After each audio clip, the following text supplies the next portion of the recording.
పిల్లలు భారం కాదని భవిష్యత్తుకు వారి ఆస్తి పాస్తులని ఏపీ ముఖ్యమంత్రి చంద్రబాబు అన్నారు. తల్లికి వందనం ప్రభుత్వం దగ్గర డబ్బులుండి కాదు మనసుండి ఇస్తున్నామని తెలిపారు. ఇక విద్యార్థులకు మార్కులు తగ్గితే మంత్రి లోకేష్కు మార్కులు తగ్గిస్తానని చమత్కరించారు. ప్రభుత్వ బడులకు త్వరలో సోలార్ ప్యానెల్స్ ఉచితంగా ఇస్తామని చెప్పారు. పోలవరం జిల్లా రంపచోడవరంలో నిర్వహించిన మెగా పేరెంట్ టీచర్ మీటింగ్ ఆత్మీయ సమావేశానికి సీఎం చంద్రబాబు, మంత్రి లోకేష్ హాజరయ్యారు. ఇక తానెప్పుడు ఉపాధ్యాయులకు సముచితమైన గౌరవం ఇచ్చానని సీఎం చంద్రబాబు తెలిపారు. మీ అమ్మ నాన్న ఎంత ఆస్తి ఇచ్చారనేది కాదు ముఖ్యం, చదివే మీకు ఆస్తి. చదువుకుంటే ప్రపంచంలో ఎక్కడైనా రాణిస్తారు. మీరు ఇష్టపడి చదివితే కష్టమనేదే లేదు. ఆడుతూ పాడుతూ చదువుకోండి. 5-10 ఏళ్లు మీరు కష్టపడితే శాశ్వతంగా సుఖపడతారు. మీ తల్లిదండ్రులు గర్వపడతారు అంటూ విద్యార్థులను సీఎం ఉత్సాహపరిచారు. ఇక ప్రపంచంలో ఉండే టెక్నాలజీలన్నీ తీసుకొస్తున్నామని, డేటా సెంటర్లు వస్తున్నాయని వివరించారు. హై స్కూల్స్ నుంచి AI నేర్పిస్తాం, క్వాంటమ్ కంప్యూటర్ వస్తుంది. 3 నెలల్లోపు ప్రతి ఇంటికి ఫోన్ ఉండాలని, వైఫై ఉండాలని ఇక్కడి కలెక్టర్కు ఆదేశాలు ఇచ్చాను. దానివల్ల మీరెవ్వరూ ఎక్కడికో పోయే పని లేదు. అకౌంట్లో పడిన డబ్బుల సమాచారం తెలుసుకోవచ్చు. త్వరలోనే టీచర్లకు సమానంగా AI ట్యూటర్లను తీసుకొస్తాం. 2000లో జీవో 3 తీసుకొచ్చి స్థానిక గిరిజనులకే ఉద్యోగాలు ఇవ్వాలని అనుకుంటే 2020లో సుప్రీంకోర్టు దానిని రద్దు చేసే పరిస్థితి గత ప్రభుత్వం తెచ్చింది. దానిపైన కూడా చర్చిస్తున్నాం. ఇక ప్రభుత్వం ప్రభుత్వం అండగా ఉంటుందని సీఎం చంద్రబాబు తెలిపారు. ఇక రాజకీయాలు కానీ అధికార యంత్రాంగం కానీ ఇష్టానుసారంగా వ్యవహరిస్తే ఊరుకోను. వారి పట్ల గట్టిగా ఉంటాను. ఒక దళిత డ్రైవర్ను చంపి గత ప్రభుత్వంలో డోర్ డెలివరీ చేశారు. అలాంటి నేతలు, పార్టీలను నాడు చూశాం. ఇక చెడును ఖండించాలి, మంచిని ప్రోత్సహించాలి. అప్పుడే జీవితంలోకి వెలుగు వస్తుందని సీఎం చంద్రబాబు తెలిపారు. ఏపీ సీఎం చంద్రబాబు ఇవాళ కర్నూలు జిల్లాలో పర్యటించనున్నారు. ఇక ఆస్పరిలో సంజీవని కార్యక్రమం ప్రారంభిస్తారు. సీఎం పర్యటన ఏర్పాట్లను టీడీపీ నియోజకవర్గ ఇన్ఛార్జ్ వైకుంఠం జ్యోతి పరిశీలించారు. వైసీపీ హయాంలో ఆలూరును నిర్లక్ష్యం చేశారని జ్యోతి విమర్శించారు. ఇక ఉదయం 11:30 తాడేపల్లి నుంచి సీఎం హెలికాప్టర్లో బయలుదేరి మధ్యాహ్నం ఆస్పరి హెలిప్యాడ్కు చేరుకుంటారు. ఇక అనంతరం బహిరంగ సభలో పాల్గొంటారు. అనంతరం సంజీవని కార్యక్రమంతో ఆరోగ్య కేంద్రాన్ని సందర్శించి రోగులు, వైద్య సిబ్బందితో మాట్లాడతారు. సాయంత్రం పార్టీ కార్యకర్తల సమావేశంలో పాల్గొని తిరుగు ప్రయాణమవుతారు. ఇక ముఖ్యమంత్రి ప్రోగ్రాంకు జిల్లా అధికారులు పకడ్బందీ ఏర్పాట్లు చేశారు. ముఖ్యమంత్రి చంద్రబాబు కూటమి ప్రభుత్వం అధికారంలోకి వచ్చాక తొలిసారిగా ఆలూరు నియోజకవర్గానికి వస్తున్నారు. దీంతో సీఎం పర్యటనకు గ్రాండ్ సక్సెస్ చేస్తామని ఆలూరు టీడీపీ నేతలు చెబుతున్నారు. మరోవైపు భారీ పోలీసు బందోబస్తు ఏర్పాటు చేశారు. దేశం యావత్తు ఆగస్టు 1న భోగాపురం వైపే చూసేలా ప్రధాని మోదీకి గౌరవ మర్యాదలతో కూడిన ఏర్పాట్లు చేయాలి. ఎక్కడా తేడా లేకుండా సమన్వయంతో ఏర్పాట్లు పక్కాగా ఉండాలని ఏపీ మంత్రి లోకేష్ స్పష్టం చేశారు. భోగాపురం విమానాశ్రయ ప్రారంభోత్సవ ఏర్పాట్లను పరిశీలించిన మంత్రి అధికారులతో సమీక్ష నిర్వహించారు. ఇక ఉత్తరాంధ్రకే తలమానికంగా భోగాపురం అల్లూరి సీతారామరాజు విమానాశ్రయం రూపుదిద్దుకుంది. ఆగస్టు 1న ప్రధాని నరేంద్ర మోదీ దీన్ని జాతికి అంకితం చేస్తున్నారు. ప్రారంభోత్సవ కార్యక్రమాన్ని సభతో నా భూతో నా భవిష్యత్తు అనే రీతిలో విజయవంతం చేయాలి. ఉత్తరాంధ్ర జిల్లాల నుంచి 3 లక్షల మంది ఎయిర్పోర్టు ప్రారంభోత్సవం, ప్రధాని మోదీ బహిరంగ సభకు హాజరవుతారు. కూటమి నాయకులు సమన్వయంతో పని చేసి సభను విజయవంతం చేయాలి. ఇక ప్రధాని మోదీకి ఘన స్వాగతం పలుకుతూ 13,000 మందితో దేశంలోనే అతిపెద్ద తీన్సా నృత్యం ప్రదర్శనకు ఏర్పాట్లు చేయాలి. సభకు వచ్చే వారికి భోజన సదుపాయాల్లో ఎలాంటి లోటు లేకుండా మండల స్థాయి లైజింగ్ ఆఫీసర్లు దగ్గరుండి చూసుకోవాలని ఆదేశించారు. ఇక ప్రధాని బహిరంగ సభకు వీక్షించేందుకు ప్రతి 5,000 మందికి ఒక LED స్క్రీన్ ఏర్పాటు చేస్తున్నామని ఎయిర్పోర్టు ప్రారంభోత్సవ ఏర్పాట్ల కమిటీ సమన్వయకర్త ఎంటీ కృష్ణబాబు తెలిపారు. ఇక సీనియర్ IAS అధికారులు, జాయింట్ కలెక్టర్లు, మున్సిపల్ కమిషనర్లు ఏర్పాట్లను పర్యవేక్షిస్తున్నట్లు చెప్పారు. ప్రధానమంత్రి నరేంద్ర మోదీ భోగాపురం ఎయిర్పోర్టు ప్రారంభోత్సవానికి ఆగస్టు 1న వస్తున్న సందర్భంగా భద్రతా ఏర్పాట్లను డీజీపీ హరీష్ కుమార్ గుప్తా పరిశీలించారు. భద్రతా ఏర్పాట్లపై పోలీసు అధికారులకు పలు సూచనలు చేశారు. జనావాసాలు, పంట పొలాల్లోకి వచ్చే అడవి ఏనుగులను తరిమికొట్టేందుకు కుంకి ఏనుగులు చిత్తూరు జిల్లా పలమనేరు నుంచి పార్వతీపురం, మన్యం జిల్లాకు తరలివెళ్లాయి. ఇక పలమనేరు మండలం ముసలమడుగు గ్రామంలోని ఏనుగుల శిబిరంలో శిక్షణ పొందుతున్న 2 కుంకి ఏనుగులు జయంత్, అభిమన్యు మానవ ఏనుగు సంఘర్షణ నివారణ చర్యలను బలోపేతం చేసేందుకు పార్వతీపురం జిల్లాలోని గుచ్చిమి శిబిరానికి తరలియాయి. ఇక మార్గ మధ్యలో మంగళగిరిలోని క్యాంపు కార్యాలయం వద్ద ఉప ముఖ్యమంత్రి పవన్ కళ్యాణ్ వాటికి ఘన స్వాగతం పలికారు. ఇక గజరాజులకు పూలు చల్లి ఆహారం అందజేశారు. అనంతరం జెండా ఊపి గుచ్చిమి శిబిరానికి సాగనంపారు. ఇక ప్రయాణంలో కుంకి భద్రతకు తీసుకునవలసిన చర్యలపై అటవీ శాఖ అధికారులకు పలు సూచనలు చేశారు. గుచ్చిమి క్యాంపునకు చేరిన అనంతరం నిపుణుల పర్యవేక్షణలో అక్కడి వాతావరణ పరిస్థితులకు అలవాటు పడేందుకు తగిన చర్యలు తీసుకోవాలని సూచించారు. జయంత్ అభిమన్యు సేవలు పార్వతీపురం పరిసర ప్రాంతాల్లో మానవ ఏనుగు ఘర్షణల నియంత్రణకు దోహదపడతాయని పవన్ కళ్యాణ్ ఈ సందర్భంగా తెలిపారు. ఇక ఒడిశా సరిహద్దు ప్రాంతాల నుంచి ఏనుగుల గుంపు తరచూ పార్వతీపురం మన్యం జిల్లాలోకి ప్రవేశిస్తూ పంటలు ఆస్తులకు నష్టం కలిగిస్తున్నాయి, ప్రజలపైన దాడులు చేస్తున్నాయి. ఈ నేపథ్యంలో అడవి ఏనుగులను సురక్షితంగా అడవిలోకి తరిమేందుకు కుంకి ఏనుగులను గుచ్చిమి శిబిరానికి తరలిస్తున్నారు. ఇక కుంకీలు జయంత్ అభిమన్యు గతంలో పలమనేరు చిత్తూరు ప్రాంతంలో నిర్వహించిన పలు కీలక ఆపరేషన్లలో కీలక పాత్ర పోషించాయి.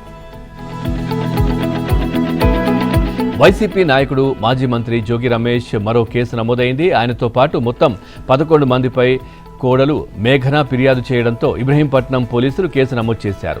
తెలంగాణలోని సూర్యాపేటకు చెందిన మేఘనకు జోగి రమేష్ పెద్ద కుమారుడు రాజీవ్తో 2025 మే 28న వివాహమైంది.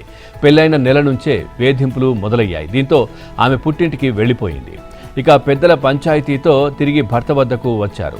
ఆ తర్వాత చిత్రహింసలు పెట్టడంతో పాటు హత్యాయత్నం కూడా చేశారని పోలీసులకు ఇచ్చిన ఫిర్యాదులో ఆమె పేర్కొన్నారు. ఇక వేధింపులు ఆపాలంటూ అదనంగా 5 కోట్ల కట్నం తీసుకురావాలని డిమాండ్ చేశారని మేఘన ఆరోపించారు.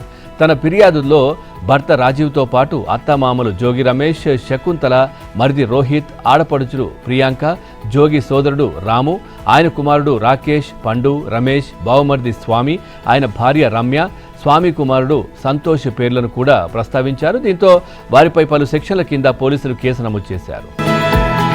ఏపీలో ఓటర్ల సమగ్ర సవరణ ప్రక్రియ ముగిసింది. దీంతో భాగంగా జూన్ 15 నుంచి చేపట్టిన ఎన్యూమరేషన్ ఫారంల పంపిణీ, స్వీకరణ, డిజిటలైజేషన్ గడువు పూర్తయింది. ఈ ఏడాది మే 25 నాటికి ఏపీలో 4,16,26,696 మంది ఓటర్లు ఉండగా అందరికీ ఎన్యూమరేషన్ ఫారంలు పంపిణీ చేసి వాటిని తిరిగి స్వీకరించి డిజిటలైజ్ చేశారు. ఇక వివరాల సేకరణకు వీలు కాని ఫారాలు కూడా డిజిటలైజ్ అయినట్లుగానే ఎన్నికల సంఘం పరిగణిస్తుంది. ఇక ఏపీ వ్యాప్తంగా 44,71,523 అన్కలెక్టబుల్ ఎన్యూమరేషన్ ఫారంలు ఉన్నాయి. వీటిలో అత్యధిక వాటా మరణించిన ఓటర్లదే. ఇక వీరి సంఖ్య 15,19,558గా గుర్తించారు. ఇక శాశ్వతంగా చిరునామా మారిన వారు 14,34,112. ఇక అన్ట్రేజబుల్ అబ్సెంట్ ఓటర్లు 7,76,900 ఉన్నారు. అలాగే డబుల్ ఎంట్రీలు 7,32,566 ఉన్నాయి. అదేవిధంగా 2002 నాటి ఓటర్ జాబితాలో మ్యాపింగ్ కాని వారు 8,55,560 మంది ఉన్నారు. ఈ నెల 31న కేంద్ర ఎన్నికల సంఘం విడుదల చేసే ముసాయిదా ఓటర్ల జాబితాలో వీరు ఓటరుగా ఉండే అవకాశం లేదు. పూర్తి వివరాలను ఎన్నికల సంఘం ఇవాళ వెల్లడించనుంది. 16 జిల్లాల్లో 10% పైగా అన్కలెక్టబుల్ ఫారాలు ఉన్నాయి. ఈ జాబితాలో తిరుపతి టాప్లో ఉండగా ఆ తర్వాత స్థానంలో వరుసగా నెల్లూరు, పోలవరం, కర్నూలు, గుంటూరు, కడప, నంద్యాల, అల్లూరు జిల్లాలు ఉన్నాయి. విద్యాలయాల్లో మత్తుమందుల ఆనవాళ్లు లేకుండా కఠిన చర్యలు తీసుకోవాలని తెలంగాణ సీఎం రేవంత్ రెడ్డి పోలీసు ఉన్నతాధికారులను ఆదేశించారు. డ్రగ్స్ విషయంలో మరింత కఠినంగా వ్యవహరించడానికి అవసరమైన చట్టాన్ని రూపొందించడానికి అధ్యయనం చేయాలని చెప్పారు. ఇక ట్రాఫిక్ నిర్వహణ, రోడ్డు భద్రత, డ్రగ్స్ అంశాలపై ఆయన ఉన్నతాధికారులతో సమీక్ష జరిపారు. ఇక విద్యా సంస్థల్లో డ్రగ్స్ నియంత్రణకు కమిటీలు ఏర్పాటు చేయాలని సీఎం రేవంత్ రెడ్డి సూచించారు. ఇక ఆవరణలో మత్తుమందులు ప్రవేశిస్తే యాజమాన్యాన్ని నేరుగా బాధ్యులు చేయాలని చెప్పారు. ఇక క్యాంపస్ బయట మత్తుమందులు తీసుకున్నా వారి కదలికలు, ప్రవర్తనను గుర్తించి చర్యలు తీసుకునే వ్యవస్థను విద్యా సంస్థలు ఏర్పాటు చేయాలని ఆదేశించారు. మరోవైపు ట్రాఫిక్ నిర్వహణ, రోడ్డు భద్రత పర్యవేక్షణకు ప్రత్యేక బ్యూరోను ఏర్పాటు చేయాలని సీఎం చెప్పారు.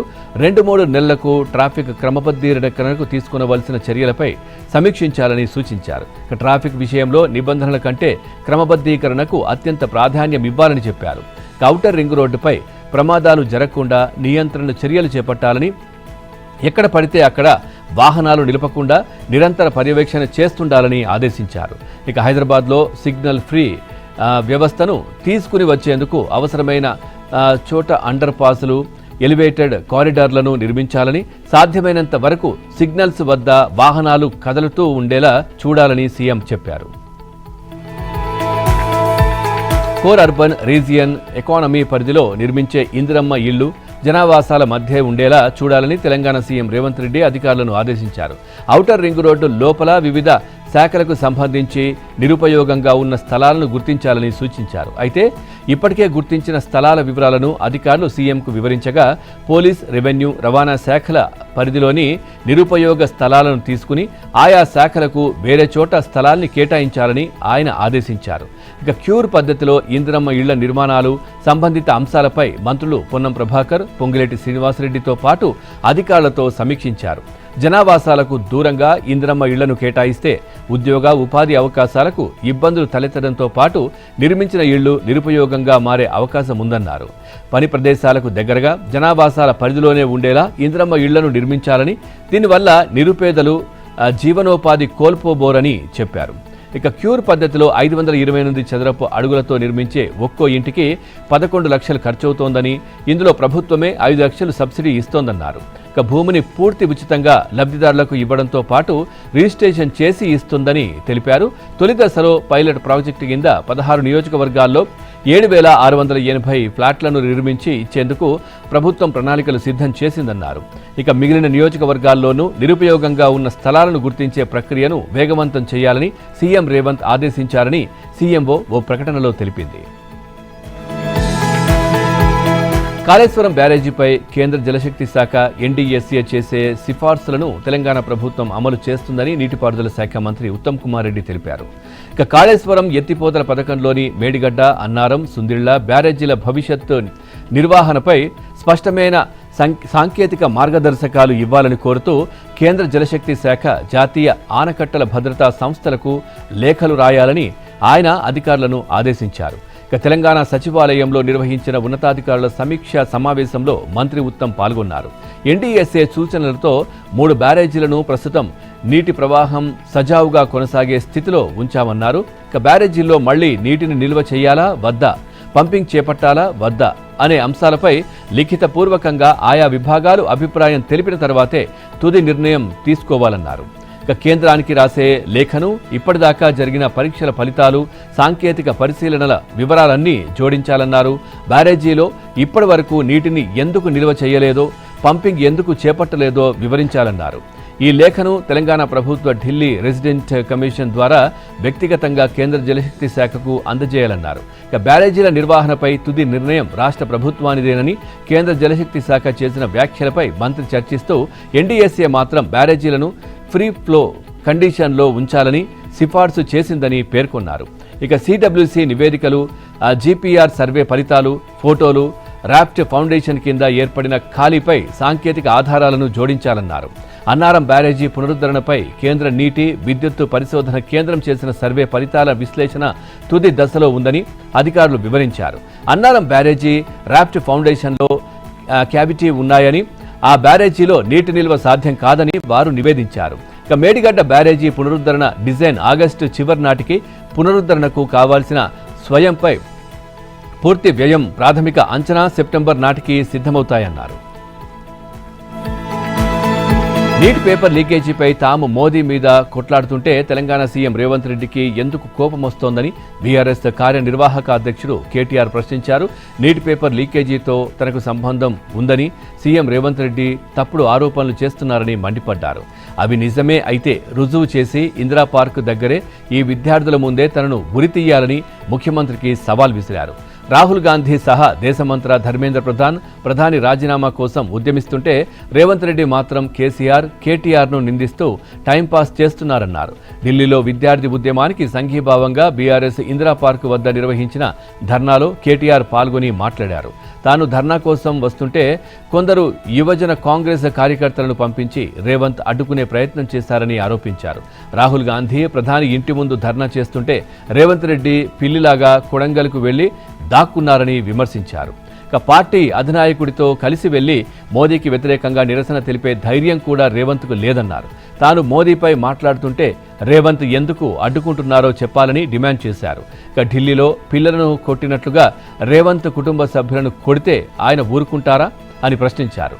ఢిల్లీకి వణికించి తెలంగాణ తెచ్చిన పార్టీగా విద్యార్థుల పోరాటానికి బీఆర్ఎస్ అండగా ఉంటుందని ప్రకటించారు.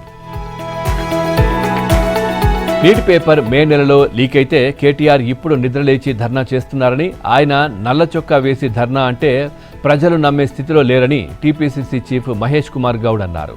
అధికారంలోకి రాగానే ఇందిరా పార్కు దగ్గర చౌక్ను ఎత్తివేసిన చరిత్ర బీఆర్ఎస్ పార్టీదని, అదే చోట ధర్నా చేసే హక్కు కేటీఆర్కు ఎక్కడిదని మండిపడ్డారు.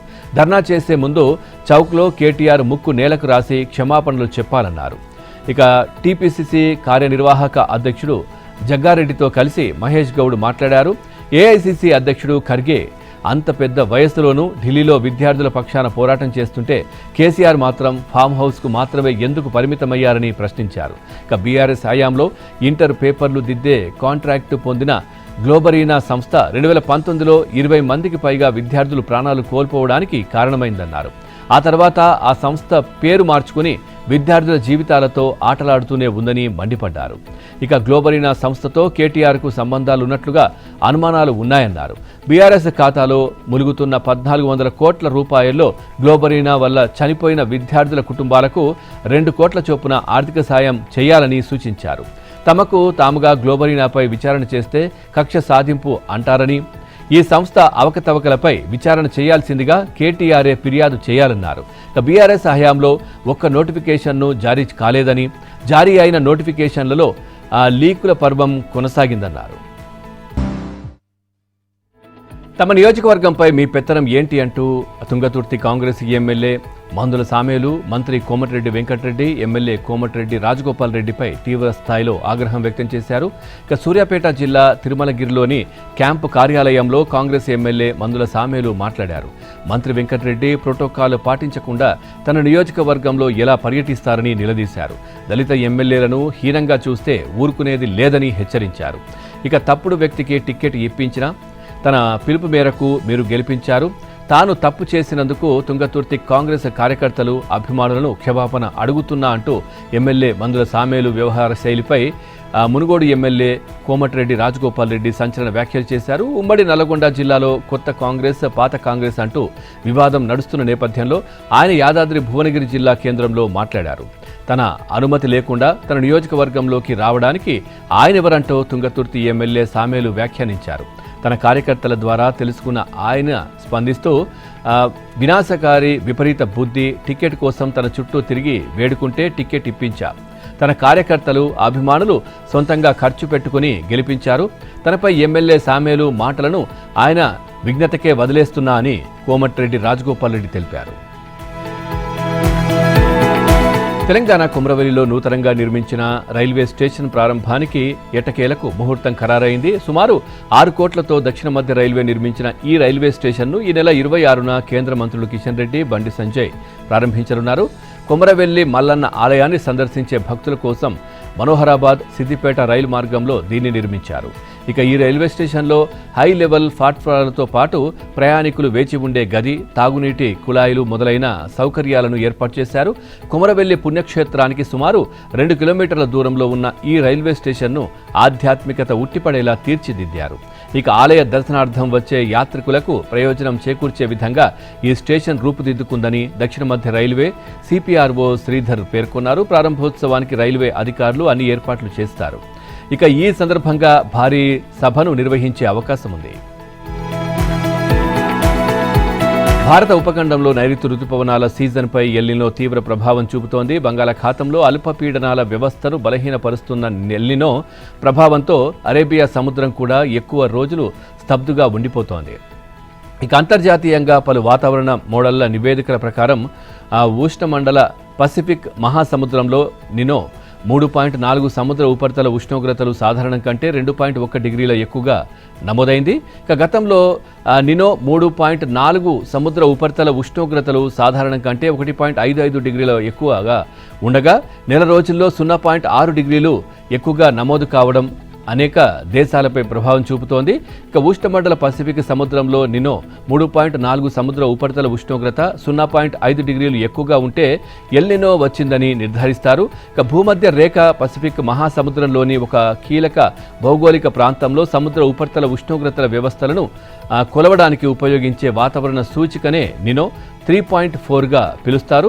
ఇక వచ్చే నెలలో ఎల్ నినో మరింత బలపడుతుందని, సాధారణంగా నవంబర్ ఫిబ్రవరి మధ్య గరిష్ట స్థాయికి చేరుకుంటుందని గ్లోబల్ సీజనల్ క్లైమేట్ నివేదిక వెల్లడించింది.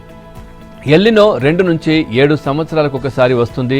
ఒకసారి బలపడ్డాక 9 నెలల నుంచి 2 సంవత్సరాల వరకు కొనసాగుతుంది. ప్రస్తుతం ఏర్పడిన ఎల్ నినోకు సంబంధించి నినో 3.4 సముద్ర ఉపరితల ఉష్ణోగ్రతలు సాధారణం కంటే 3 డిగ్రీలు దాటి నమోదవుతాయని అంచనా వేస్తున్నారు.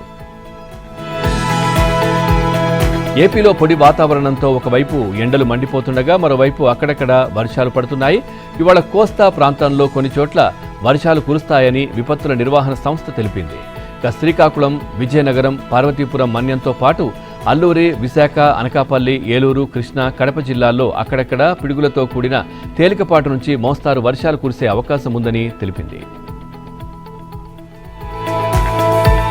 నీట్ పరీక్షా పేపర్ లీకేజీపై విద్యార్థులు దేశవ్యాప్తంగా తీవ్ర నిరసన తెలుపుతున్న వేళ కేంద్ర ప్రభుత్వం దిద్దుబాటు చర్యలు చేపట్టింది. నీట్, జేఈఈ సహా పలు జాతీయ స్థాయి పరీక్షలు నిర్వహించే స్వయం ప్రతిపత్తి సంస్థ నేషనల్ టెస్టింగ్ ఏజెన్సీ 47 మంది ఉద్యోగులను శాశ్వతంగా ఉద్యోగాల నుంచి తొలగిస్తున్నట్లు ప్రకటించింది. వారిలో కొందరిపై లీగల్, క్రిమినల్ చర్యలు చేపట్టనున్నట్లు ఎన్టీఏ వర్గాలు తెలిపాయి. అయితే ఉద్యోగాల నుంచి ఎవరిని తొలగించారన్న వివరాలను బయటపెట్టలేదు. కేంద్ర విద్యాశాఖ కార్యదర్శి వినీత్ జోషిని పంచాయతీరాజ్ శాఖకు బదిలీ చేసిన మరుసటి రోజే ఎన్టీఏలో భారీ ప్రక్షాళన మొదలు కావడం విశేషం.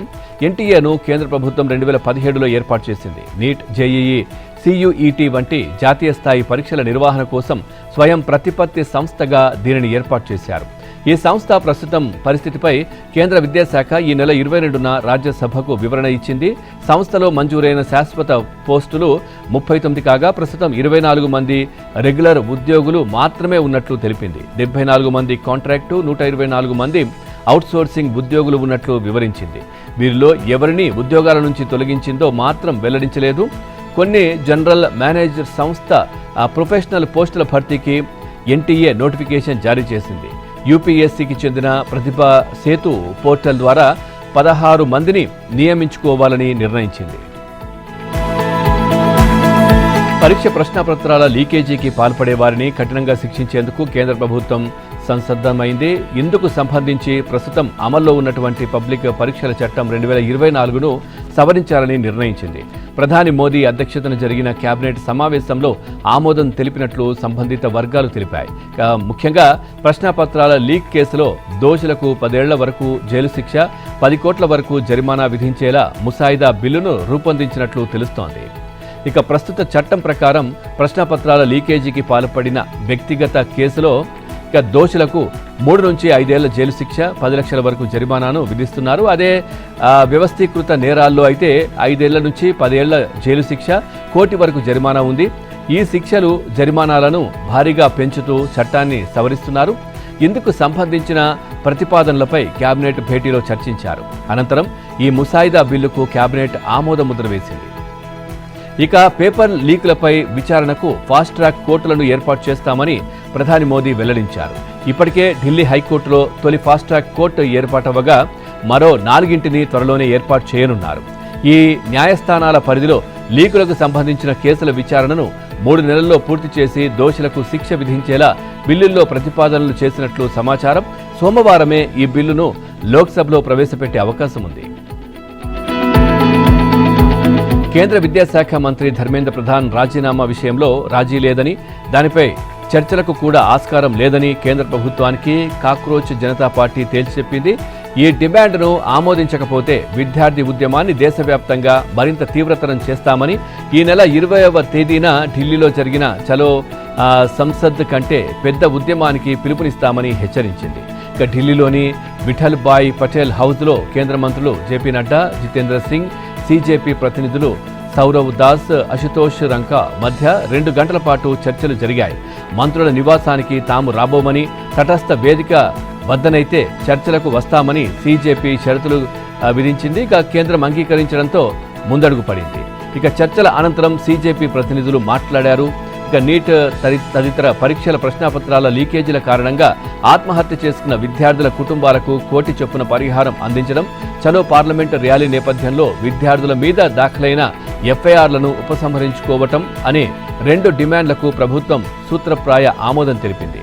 ఇక ధర్మేంద్ర ప్రధాన్ రాజీనామా అంశంపైన మాత్రం ఏ నిర్ణయం తీసుకోవడానికి ఇవాళ మధ్యాహ్నం వరకు గడువు కోరింది. అయితే ధర్మేంద్ర ప్రధాన్ రాజీనామా డిమాండ్పై తాము వెనకడుగు వేసే ప్రసక్తే లేదని స్పష్టం చేసినట్లు సౌరవ్, అశుతోష్ చెప్పారు. సీజేపీ డిమాండ్లను విన్నామని, దానిపై ప్రభుత్వంలో చర్చించి తెలియజేస్తామని కేంద్ర మంత్రి జేపీ నడ్డా అన్నారు. ఇవాళ మధ్యాహ్నం మరోమారు చర్చలు జరుగుతాయని తెలిపారు. ఇక చర్చల సందర్భంగా తాము డిమాండ్లతో పాటు ఇతర అంశాలు పేర్కొంటూ మంత్రులకు సీజేపీ ప్రతినిధులు ఒక లేఖను కూడా అందించారు. ఇక ఇరు పక్షాలకు ప్రయోజనకారిగా ఉండేలా సమస్యకు త్వరగా ఒక పరిష్కారం కనుగొనడానికి కేంద్ర ప్రభుత్వం చేస్తున్న ప్రయత్నాలను తాము గుర్తించామని సీజేపీ ఈ లేఖలో పేర్కొంది. జంతర్ మంతర్ వద్ద కాక్రోచ్ జనతా పార్టీ చేపట్టిన ఆందోళనకు విద్యార్థులు, అధ్యాపకులు దూరంగా ఉండాలని, చట్టవిరుద్ధమైన చర్యలకు పాల్పడితే తీవ్ర పరిణామాలు ఎదుర్కోవాల్సి ఉంటుందని పేర్కొంటూ డీయూ, జేఎన్యూ ప్రకటించడంపైన కాంగ్రెస్ నేతలు మండిపడ్డారు. ఇక కేంద్ర విద్యాశాఖ మంత్రి ధర్మేంద్ర ప్రధాన్తో రాజీనామా చేయించి విద్యా వ్యవస్థపై అర్థవంతమైన చర్చను చేపట్టాల్సింది పోయి విద్యా సంస్థల ప్రతిష్టను దెబ్బతీసేలా ప్రధాని మోదీ, కేంద్ర హోంమంత్రి అమిత్ షా వ్యవహరిస్తున్నారని ఏఐసీపీ అధ్యక్షుడు మల్లికార్జున ఖర్గే విమర్శించారు. ప్రజాస్వామ్య హక్కుల కోసం నిలబడుతున్న విద్యార్థులను బెదిరించడానికి మీకెంత ధైర్యం? భవిష్యత్తులో సమయం వచ్చినప్పుడు మీరు దీనికి జవాబుదారీగా నిలవాల్సి ఉంటుందని గుర్తుపెట్టుకోండి అని రాహుల్ గాంధీ హెచ్చరించారు. ప్రశ్నాపత్రాల లీకేజీపై ఫాస్ట్ ట్రాక్ కోర్టుల ఏర్పాటు కేవలం కంటితుడుపు చర్య అని, దానితో ఎలాంటి ప్రయోజనము ఉండదని కాంగ్రెస్ మండిపడింది.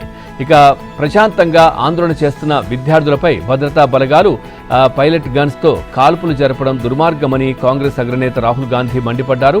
ఇక పెల్లెట్ గన్ వాడలేదంటూ అబద్ధాలు చెబుతున్నారని, కానీ వాడారనే దానికి సాక్ష్యం ఇదంటూ సాహిల్ అనే విద్యార్థికి తగిలిన గాయాల్ని చూపించారు. ఇలాంటి బాధితులు ఎంతో మంది ఉన్నారని, ఒక్కొక్కరిగా బయటకు వస్తున్నారని పేర్కొన్నారు. మరోవైపు పెల్లెట్ గన్స్ను వినియోగించడంపై ఆర్ఏఎఫ్ అంతర్గత విచారణ చేపట్టింది. యువత భవిత కన్నా ముఖ్యమైన అంశం ప్రభుత్వానికి మరొకటి లేదంటూ గురువారం అర్ధరాత్రి తాను విడుదల చేసిన వీడియోకి యువత నుంచి అపార స్పందన రావడం పట్ల ప్రధాని మోదీ స్పందించారు. ఇక థ్యాంక్ యూ ఫ్రెండ్స్ అంటూ యువతకు కృతజ్ఞతలు చెబుతూ మరో వీడియో విడుదల చేశారు. యువతతో తనకున్న బంధం మరింత బలోపేతం అవుతోందని ఆశాభావం వ్యక్తం చేశారు.